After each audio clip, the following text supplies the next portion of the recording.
So today we just woke up Toki Vibes at Chiseko Chenyika. He had an album launch that was attended by only a few people. I think vanhu vese vanga varipo vanga vasingasvike kana 10. The lineup was good, but Mukomana akatadza kutaimira. Yesterday Winky D was also launching his album, so a lot of people went there. His lineup was great, but Shanga Sinai audience. Killer T was also on the lineup. Felinandi, Blink 4, Oriano, Tamimoyo, Silent Killer, Say Colors, Ana Hulengende na Malot vanga varipo, to mention just a few.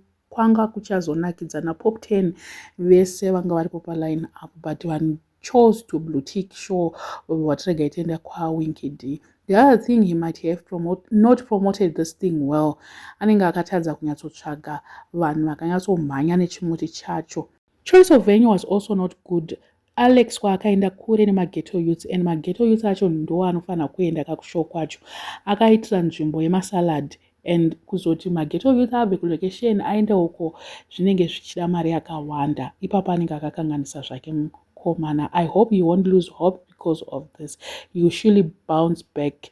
He also read a statement saying, zvakangoma kuti kana vamwe vako vanoombera maoko pamwe chete nevavengi vako muzuva rekunyatsiswa kwavo, haamashangara kupata shuwa. Ashona yacho hamena kuti iri kurevei, but I think basically ari kungoti zvoni vanhu vari kutofunga kuti vachamirawo naye muzuva ranhasi, vari kutomusekawo, vaitofunga kuti maday ones ake. Vanhu ivavo vari kutoseka nezvakaitika nezuro manheru. Madam Boss also said, chamakuvangu huru yadzo, you will remain my best Toki Vibes. Dai vakapromotawo kamunhu kana ari best ane munhu unoenda unokupromotawo chiko naye Madam Boss. Zvinhu zvaflopa kudai, so vanhu ndopava kuti don't worry, sababa Harare anzi nababa Harare, don't worry Toki Vibes. Ini ndakamboimbira vanhu 2, muridzi weBhawa naWaiter. It's only that our birthdays kubata basa ari public. Onwards and upwards, long live chamakuvangu.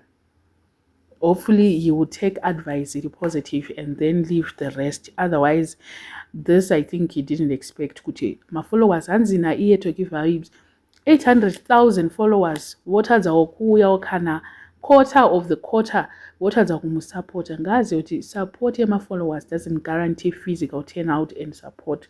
Munonge uine vanhu 800 but pa ground chaipo 800 havakwani vaunenge vaina, because vanhu they follow on for different reasons.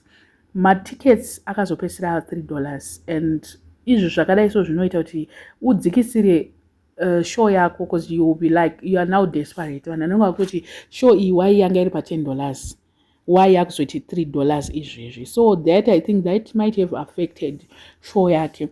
Toki also hasn't had any major hit lately, so people have discontinued from supporting him. Takapesa kunzwa masongs atoki mahits kudhara, so iye anenge achitongofunga kuti ndichine support yekudhara yaya, of which support yacho inonetsa pakadai so kuti wakapedzera kubudikira pasocial media kudhara, tatokangamwa nezvako, then wakuda kudzoka, zvinogona kunetsa ipapo. Zvimwewo zvinodawo kupawo mainfluencers vokupromoterawo, vokuadvertiserawo, wapa basa woti kune show. If you notice kuti ana baba Harare vanonoshandisa na comic yaudhana frets vanenge vari busy mastreets kupromota baba Harare, because vanotinyatsoziva kuti ndo team yacho inoita kuti basa racho rinyatsofambe.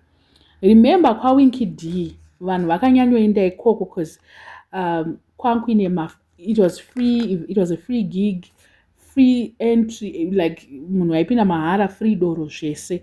So people actually went there because wanga watoona kuti kwemahara kunenge kuchanakidza.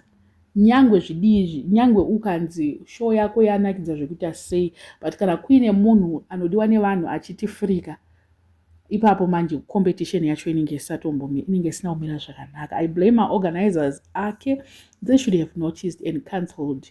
Mukati havaisaziva here kuti ndo zviri kuitika kwaWinky D kune zvakati.